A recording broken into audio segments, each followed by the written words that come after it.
নজর রাখবো পরবর্তী সংবাদে। বাংলা পেরিয়ে এবার দিল্লির দিকে সন্দেশখালীর মহিলারা রাষ্ট্রপতি দরবারে হাজির। সন্দেশখালীর মহিলারা লোকসভা ভোটের মুখে কি বললেন তাদের রাষ্ট্রপতি? প্রশ্ন এই মুহূর্তে দাঁড়িয়েছে, কারণ সন্দেশখালী বাংলার রাজনীতিতে, বাংলাতে এই মুহূর্তে একেবারে সরগরম সন্দেশখালীর পরিস্থিতি, জানি উদ্বেগ গোটা দেশ জুড়ে। তারই মধ্যে সন্দেশখালীর ঘটনাতে প্রতিবাদের আওয়াজ উঠেছে সর্বত্রই। এবারে সেই মহিলারা দ্বারস্থ হয়েছেন দিল্লিতে রাষ্ট্রপতি দরবারে।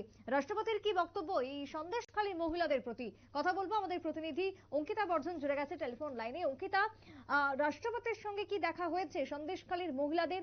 কি জানিয়েছেন সেই জায়গাতে তিনি? একদমই, দেখো, সন্দেশখালীর ঘটনায় কিন্তু ইতিমধ্যেই জাতীয় রাজনীতি একেবারে সরগরম।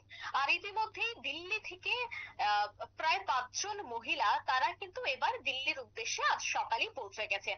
আর রাষ্ট্রপতি দ্রৌপদী মুর্মুর সাথে দেখা করেছেন উত্তর 24 পরগনার সন্দেশখালীর নির্যাতিতারা। সন্দেশখালীর 5 জন মহিলা সহ 11 জন আজ রাষ্ট্রপতির সাথে দেখা করেন। সেন্টার ফর এসসি এবং এসটি সাপোর্ট অ্যান্ড রিসার্চের ডিরেক্টর ডক্টর পার্থ বিশ্বাস বলেছেন যে সন্দেশখালীর ইস্যু নিয়ে ক্ষতিগ্রস্তরা ভারতের রাষ্ট্রপতির কাছে একটি স্মারকলিপি দিয়েছেন এবং রাষ্ট্রপতিও পুরো বিষয়টি অত্যন্ত একেবারে সহানুভূতির সঙ্গে তিনি শুনেছেন। সমস্তটা শুনে দুঃখিত বোধ করেছেন তিনি। মোট 11 জন নির্যাতিতারা এসেছিলেন, তাদের মধ্যে 5 জন মহিলা এবং 6 জন পুরুষ ছিল।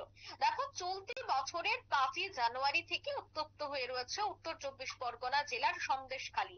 আর সাসপেন্ড তৃণমূল নেতা অর্থাৎ শাহজাহান খানের বাড়িতে গিয়ে একেবারে হামলার মুখে পড়তে হয়েছিল ইডি অফিসারদের। হামলার হাত থেকে বাদ যায়নি কেন্দ্রীয় নিরাপত্তা বাহিনীর জওয়ানরাও। এক প্রকার কিন্তু সেখানে চাঞ্চল্যকর পরিস্থিতি এখনো বিদ্যমান।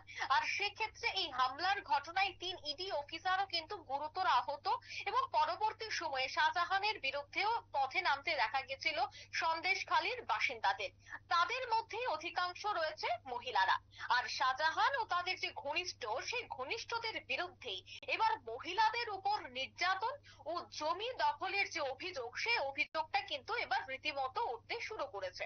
দেখো, শাহজাহানকে গ্রেফতার করেছে ইতিমধ্যেই পুলিশ, যদিও আদালতের নির্দেশে তাকে হেফাজতে নিয়েছে সিবিআই। গোটা বিষয়টি কিন্তু ইতিমধ্যেই বিরোধীরা বিভিন্ন বক্তব্য রাখছেন।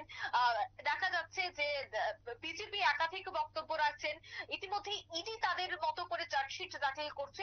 গোটা বিষয়ে আমরা বলতে পারি সরগরম হয়ে রয়েছে দেশ।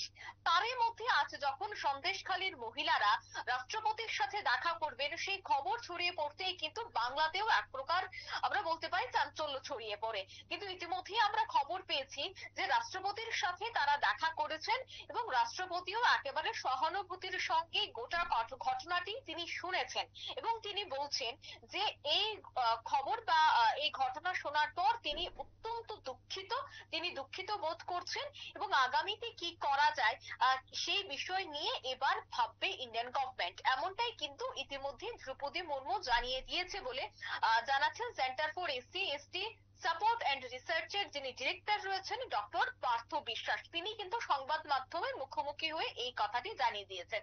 এখন দেখার বিষয় যে আগামী পদক্ষেপ কি গ্রহণ করা হয়। যেহেতু রাষ্ট্রপতির কাছে আজ স্মারকলিপি তুলে ধরেছেন নির্যাতিতারা, তবে আগামীতে এই স্মারকলিপির পরে রাষ্ট্রপতির কি পদক্ষেপ গ্রহণ করে বা সন্দেশখালীতে কি রাষ্ট্রপতি শাসন চলবে, একাধিক বিষয়, একাধিক ইস্যু কিন্তু ইতিমধ্যেই আজকের এই ঘটনাকে কেন্দ্র করে উঠে আসছে।